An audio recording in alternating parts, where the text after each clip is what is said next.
temas que pues se ha quedado pendiente en el Congreso, ya en el ocaso de la legislatura, ya esto está por terminar y lo cierto es que será hasta pues entrado el nuevo gobierno y por supuesto la nueva legislatura cuando comience a revisarlo, es la ley de ciberseguridad, un tema que no solamente preocupa al sector privado, también al gobierno. Habrá que recordar pues los múltiples ataques que han tenido sus sistemas por parte de hackers. Y para explicar pues qué está pasando en ese tema, la ley de ciberseguridad, le damos las gracias que esté con nosotros Víctor Ruiz, especialista en temas de ciberseguridad y fundador de la firma SIC. Víctor, muy buenas tardes. ¿Qué tal? Buenas tardes. Muchas gracias por la invitación. Todo un gusto No, a estar ti aquí por tu con tiempo, ustedes. Víctor. Pues terminó la legislatura, se fueron los diputados, los senadores, ya nada más están esperando lo que pueda ocurrir ya, los que van a llegar con las nuevas propuestas y en una agenda que va por otro lado, pues tal parece que la ley de ciberseguridad va a tardar todavía en revisarse. Sí, aquí lo importante es que realmente se apliquen en tener una buena ley de ciberseguridad totalmente revisada, que puedan consultar especialistas para poder desarrollarla. Sabemos que tiene que ser muy rápido por el tipo de ataques que estamos recibiendo continuamente, por las amenazas que han estado creciendo a nivel no solamente local, sino global. Claro. Pero si tienen que tomarse algún tiempo, está bien siempre y cuando desarrollen una ley que beneficie a la ciudadanía como tal.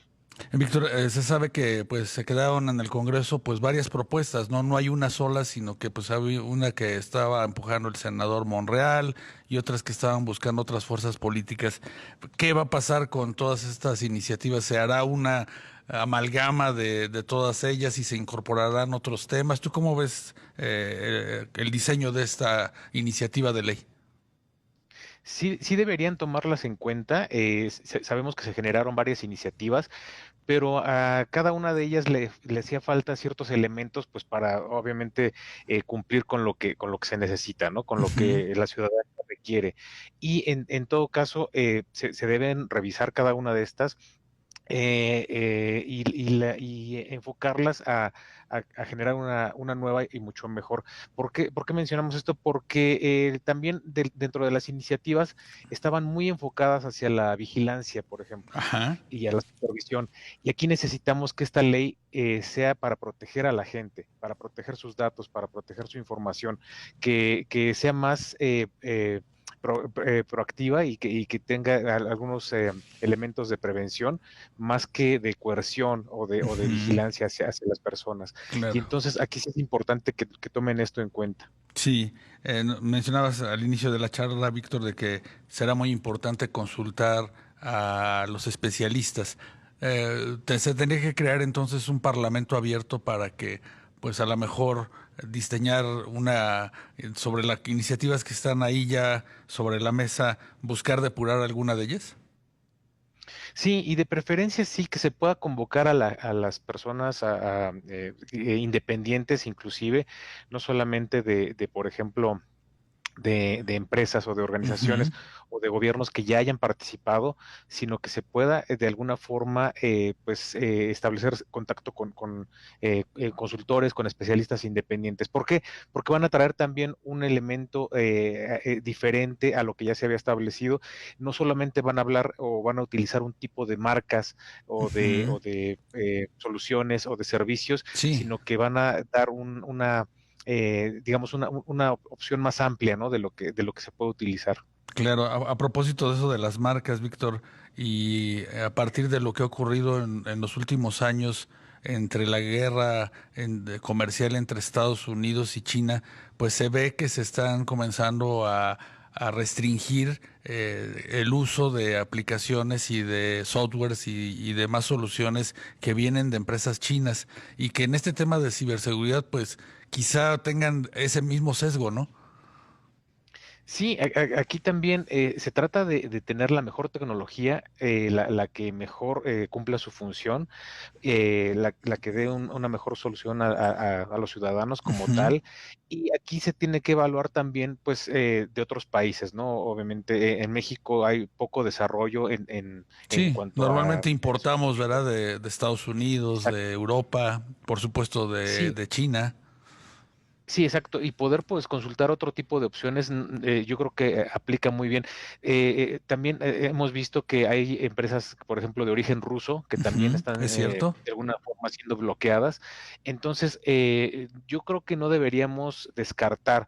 Obviamente, sí tenemos que establecer ciertos acuerdos para evitar pues el espionaje, el que se robe la información, Ujú.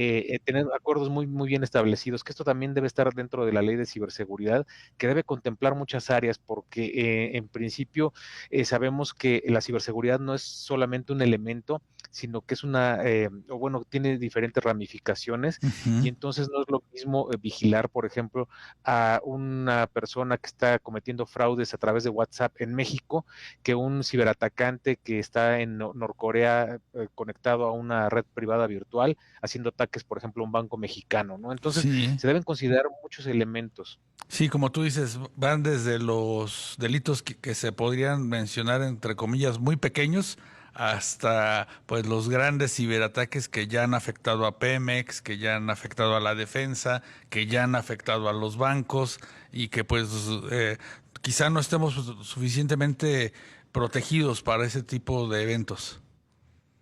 Sí, exactamente. Y además hay otra cuestión, que en esta ley de ciberseguridad se tome en cuenta justo ese elemento. Sabemos que el cibercrimen y el crimen organizado pues Sí. comparten ciertos aspectos, pero no son iguales.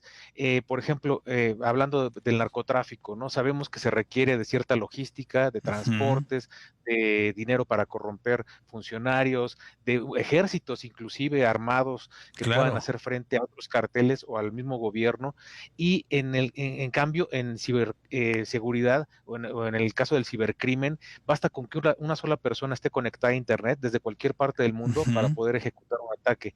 Entonces, mientras están incorporando este tipo de elementos a la ley, sí deben considerar que puede haber atacantes locales que están quizá bien identificados o a lo mejor no están identificados del todo, Ujú. pero también se van a tener que enfrentar a un tipo de amenaza que viene del extranjero y de lugares que inclusive para localizar a estas personas va a ser muy complicado. Y una vez que se localicen también va a tener que haber otro apartado en esa ley que permita Ujú. hacer acuerdos con los países para poderlos Claro.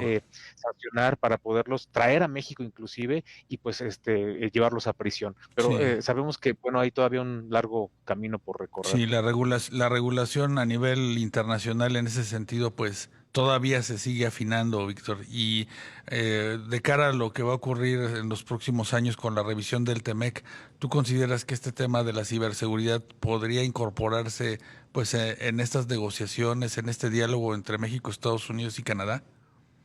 Sí, yo creo que es fundamental porque todo lo que tiene que ver con tecnología tiene que estar protegido, Ujú. todo, ¿no? Desde los dispositivos hasta las infraestructura crítica, hasta las grandes El plataformas, ¿no? software, Que ¿no? Que están en se la emplea, nube. ¿no? Exacto, y esto también nos va a servir para, de alguna forma, impulsar lo que se ha estado llamando como nearshoring, Ujú. el poder traer pues, inversión a Claro. México.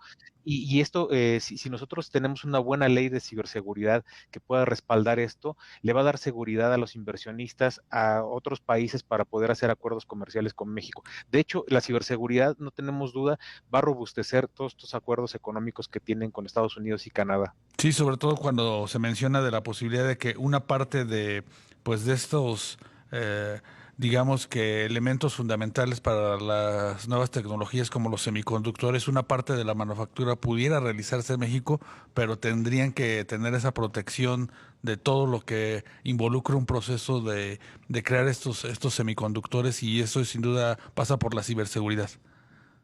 Sí, definitivamente. Todo este tipo de procedimientos, de procesos, tienen que cumplir con estándares, con normativas que están siendo aplicadas también en Estados Unidos y en Canadá. Ujú. Una vez que México logre tener estos estándares ya bien establecidos, para las empresas norteamericanas y canadienses les va a ser mucho más fácil hacer este tipo de acuerdos porque van a saber que en México se cumplen con esas normativas que ellos mismos están fomentando, ¿no? Entonces, yo creo que sí debe haber un apartado muy específico en toda esta regulación, toda esta Ujú. legislatura, de toda esta reglamentación, para que precisamente pueda establecerse un mejor acuerdo comercial. Y esto pues nos impulse como país, ¿no? Como un Nos país permite tener seguro, una claro. mayor competitividad y productividad. Claro. Pues Víctor Ruiz, especialista en temas de ciberseguridad, gracias por acompañarnos esta tarde, entender un tema que pues quizá forme parte de la agenda internacional que tiene México en lo comercial con Estados Unidos y Canadá. Que tengas muy buena tarde. Igualmente, muchas gracias por la invitación.